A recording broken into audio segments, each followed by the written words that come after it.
Entre tradition et innovation, l'atelier que vient de créer Ludovic Avenel allie le respect des savoir-faire traditionnels aux compétences de haute précision que requièrent les nouvelles technologies.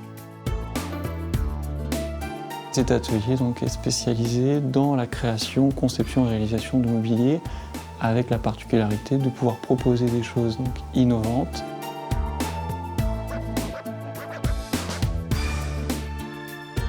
Tous les ans, on réalise une collection de mobilier avec toutes nos recherches, tout ce qu'on a mis en avant pendant cette année. Donc, cette année, c'est plus centré sur la souplesse du bois, sur le fait qu'elle soit souple, qu'on puisse l'étirer, etc.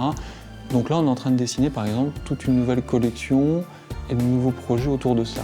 L'atelier propose, mais est à l'écoute des envies et des besoins de ses clients. Ludovic Avenel et ses collaborateurs réalisent des commandes spéciales pour des professionnels ou des particuliers. Là, c'est une maquette, c'est une commande pour un particulier en fait. Il s'agit d'un bureau et de son fauteuil. Donc nous, pour le moment, nous avons travaillé sur la maquette. Nous avons élaboré différentes techniques. On a plaqué du bois sur du tissu. C'est une première. Au toucher, on dirait un coussin. On a vraiment des créations propres qui nous est, par notre sensibilité, par nos recherches, et ça se traduit par un ensemble de pièces chaque année proposées.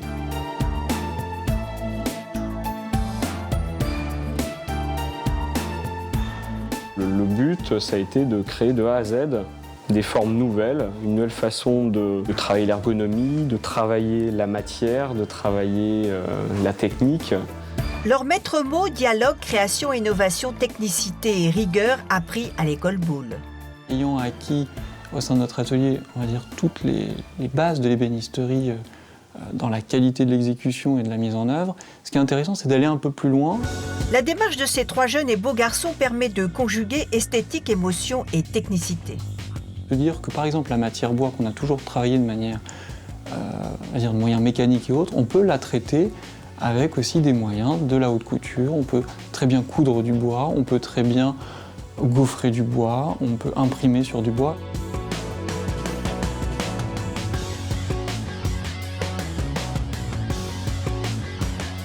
Ce qui est intéressant, c'est aussi de pouvoir, nous aujourd'hui, jeunes ébénistes, pouvoir transgresser des règles. Je pense qu'on se doit, pour faire évoluer notre métier, de trouver un vocabulaire différent, des manières de faire différentes. Et c'est là où le savoir-faire, ça s'expérimente, on cherche, on est dans la maquette, on est dans la prospection.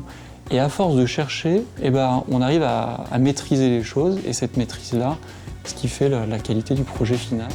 Chaque pièce est unique et répond à un contexte particulier. Recherche et innovation sont le credo de ces jeunes hommes qui ont à peine 25 ans. Il est vrai qu'on a une image un petit peu vieillotte des métiers d'art. Mais il est vrai aussi qu'actuellement, on est quand même plusieurs sociétés assez jeunes qui sont en train de se monter ou d'être reprises.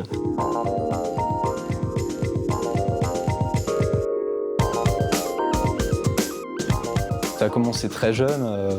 Je commençais quand j'étais petit par bricoler un petit peu, faire des maquettes de bateaux en bois. Et puis j'ai toujours été passionné par la technique, par le dessin aussi, mais le fait justement de pouvoir transformer la matière, utiliser toutes les techniques qui sont en notre possession, même qu'on peut essayer de découvrir, pour arriver à transformer la matière au service un petit peu, on va dire, de la poésie, de la forme, de la beauté de l'objet. Dreadlocks, rock'n'roll et intelligence de la main font ici bon ménage. Le meuble est je dirais presque à un moment, un support de relations humaines, un lien entre les gens. C'est un moyen de donner de la poésie, de s'enrichir des autres et le mobilier passe, c'est un vecteur de ça. Donc ça, c'est du luxe, oui.